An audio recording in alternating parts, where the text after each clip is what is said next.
Well, hello again. This is my Ducati 888 SP4 rep. It's actually a Strada, but it's got SP4 parts on it.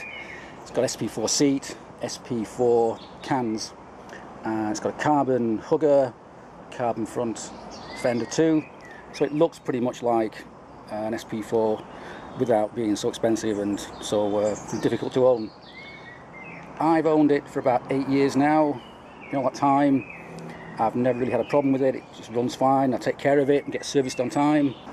It's pretty standard, apart from a few small changes such as stainless steel bolts here and there, braided hoses. As I say, it's got some SP4 parts on it, and other than that, it's pretty standard. I like to keep my bikes immaculate, and this one stays nice and clean.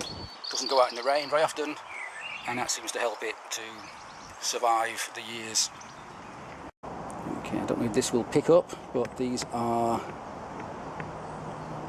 OE SP4 cans. Quite rare now, quite expensive if you want to go and buy one on eBay.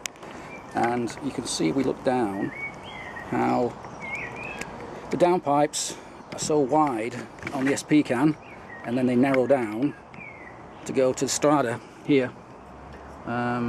Still runs pretty well as it is, so God knows what an SP4 is like. Okay, good.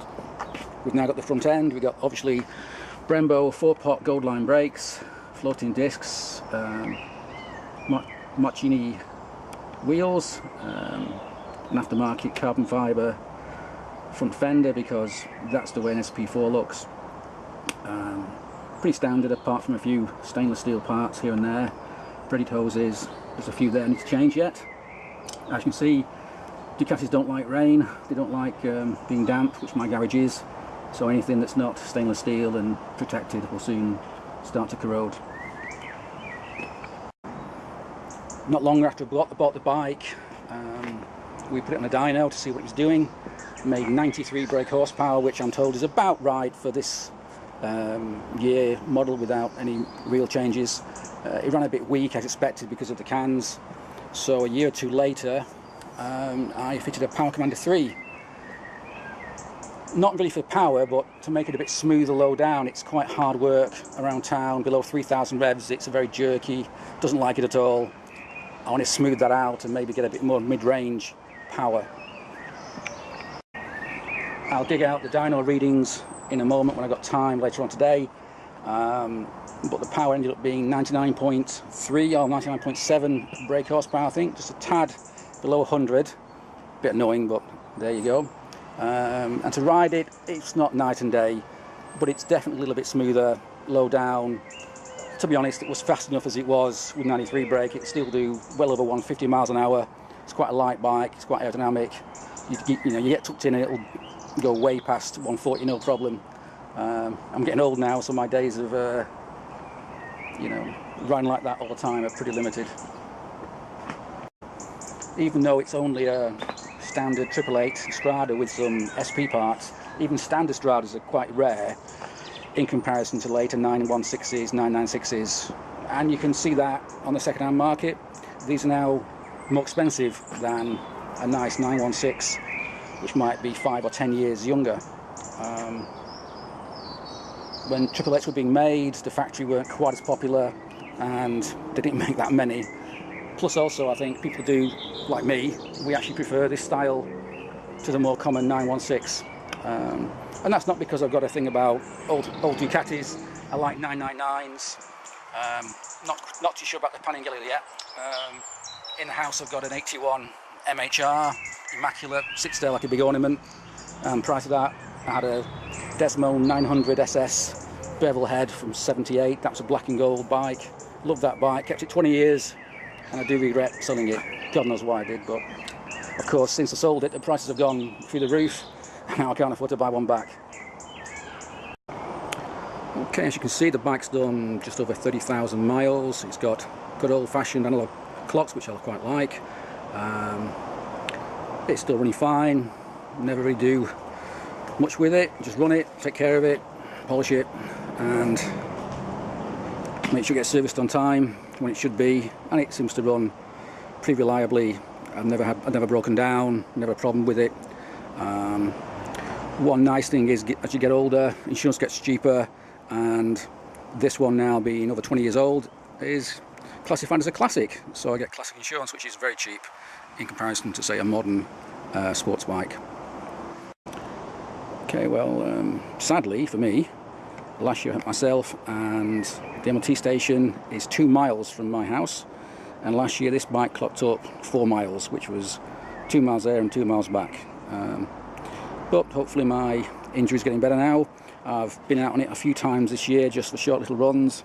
It wasn't too painful, so hopefully we can get some miles on it this summer. Okay, we're inside now. I've got a decent cup of tea, and I've put out the service history and details for the bike. As you can see, it's pretty thick. Got all the old invoices, receipts, MOTs going back years and years. And if you're going to buy an old Ducati like mine, then that's the sort of thing you want to be looking for. It's a false economy to buy a cheap Ducati with none of this, because it can be a money pit if things go wrong. But what I wanted to do was show you the dyno readouts. This is the first one. I'm not sure if the camera can pick it up, but made 94.15 brake horsepower and just shy of 60 pound-feet of torque. Quite a nice smooth run, no big dips. The key thing though for me is the air-fuel ratio down here.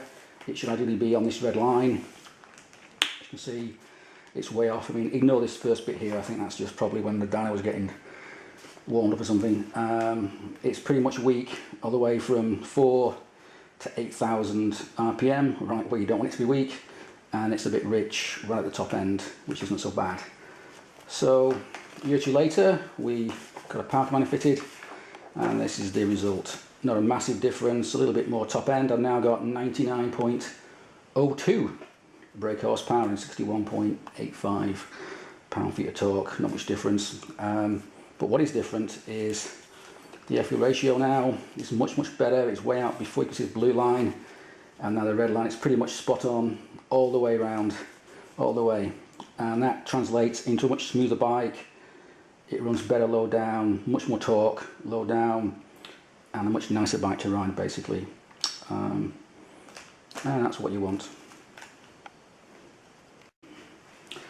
And I also forgot to mention that these dyno runs where these charts came from have been filmed and are on my channel. There's 2 of them. The first one as standard, and the second one a year or 2 later when the Part1 3 was fitted. I mean, they sound pretty much the same. But if you want to look at that and see what it sounds like, then be my guest. So that brings us to the end of Part 1. Part 2, because it's all getting a bit boring, will be firing the bike up, and I'll take it out for a run, position this camera, hopefully it won't get stolen, and we'll do a few little run-bys, fly-bys, whatever, the next time we get a sunny day. That's it. Cheers. Okay, one more thing I almost forgot. Since we're indoors now, I did mention I have got another Ducati, a second Ducati, and I keep it in my lounge, and here it is. A great big ornament. It's a 1981 MHR. I restored it about 10 years ago, and about 5 years ago I was running out of space in my garage and in my conservatory, so it had to move. I had to find a home for it. So as a temporary measure, it got put in here, and since when it's never moved, sadly. Maybe I'll get it out again one day. In the meantime, it's probably the one thing in the house that gets polished and cleaned regularly. Well, it makes a nice ornament, I think, anyway. Cheers.